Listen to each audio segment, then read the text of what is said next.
बूढ़े पति पत्नी की दुख भरी कहानी। मेरा नाम दीपक है। मुझे गांव के घर से काफ़ी दूर की बड़ी सिटी में नई नौकरी मिली थी। इस शहर में भाड़े का घर लेकर रहने लगा। पड़ोसी के तौर पर घर के सामने एक घर था जिसमें एक बुजुर्ग जोड़ा रहता था। दोनों बिल्कुल अकेले थे।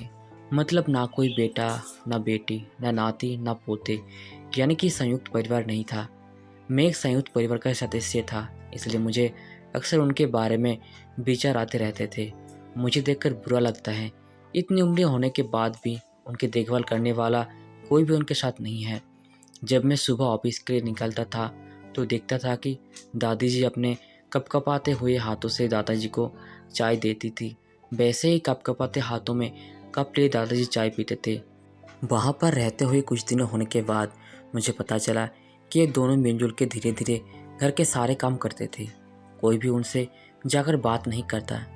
इतने दिनों में मैंने उनकी आवाज़ तक नहीं सुनी थी। जब मैं शाम को ऑफिस से घर आता था तब दोनों को घर के आंगन में बैठा पाता था और उन दोनों के ही चेहरे पर थकान साफ साफ पड़ पाता था। मेरा मन कई बार करता कि उनसे जाकर बात करूं, लेकिन फिर किसी वजह से मेरे पाँव वहीं पर थम जाते। मैं जब जब उन्हें देखता था मुझे मेरे दादा दादी की बहुत याद आती और मैं घर पर फ़ोन लगाकर उनसे बात कर लिया करता।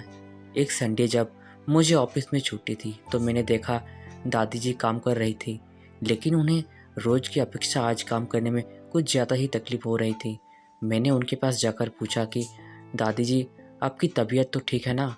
क्या मैं आपकी कोई मदद कर सकता हूँ? उन्होंने प्रतिक्रिया नहीं दी। मैंने दोबारा उनसे पूछा, बताइए दादी जी, मैं क्या कर आपके लिए? उन्होंने फिर भी कोई उत्तर नहीं दिया। मुझे काफ़ी आश्चर्य हुआ। कुछ मिनटों के बाद दादाजी वहाँ आए और वो भी कुछ नहीं बोले। मैंने ही बात को आगे बढ़ाते हुए कहा, मुझे लगता है कि दादी जी की तबीयत खराब है, इसलिए मैं यहाँ आई हूँ। मैं आपकी मदद करना चाहती हूँ।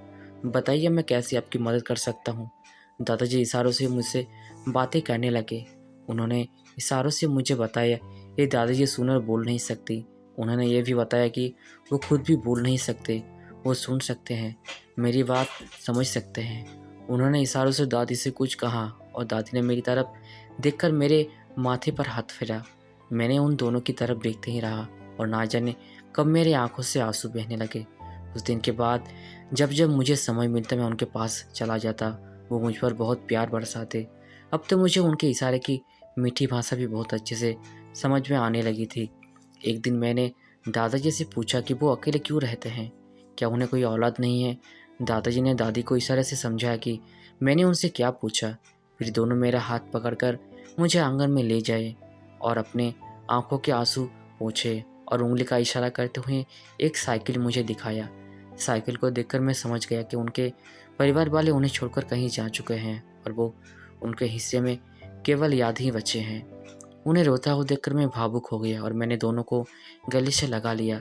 उन्होंने मेरे ऊपर अपने सीने में सालों से बंद प्यार के बदलों से प्यार की इतनी बारिश कर दी कि मैं पूरी तरह उसमें भीग गया।